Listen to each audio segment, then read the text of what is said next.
प्राचीन काल में अश्वमेध यज्ञ होता था, तो अश्वमेध यज्ञ का घोड़ा छोड़ा जाता था। मैं यहां कैवियट लगा कह दूं, मैं किसी के व्यक्तिगत अपमान के लिए नहीं, उपमान के लिए कह रहा हूं, ठीक, फॉर द सिमिली।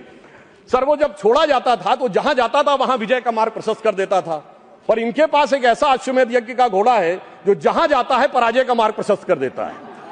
और मैं यह भी कहना चाहता हूं, सिर्फ हमारे नहीं, भारतीय जनता पार्टी से नहीं, सर केरल में तो हम नहीं है, सत्ता में कभी नहीं आए। केरल में एक बार लेफ्ट फ्रंट आता था, एक बार यूडीएफ आता था, पर जब से ये वहां पहुंचे हैं ऐसा यज्ञ किया है कि इस बार एलडीएफ दोबारा आ गया। मैं पूछना चाहता हूं केरल में वोट चोरी किसने कर ली मेरे भाई, बताओ।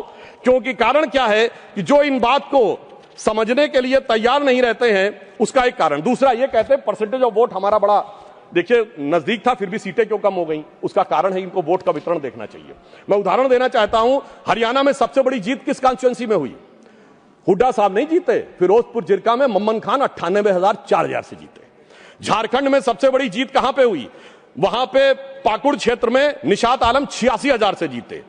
दिल्ली में आम आदमी पार्टी के मटिया महल में 42,700 से जीते आले मोहम्मद इकबाल।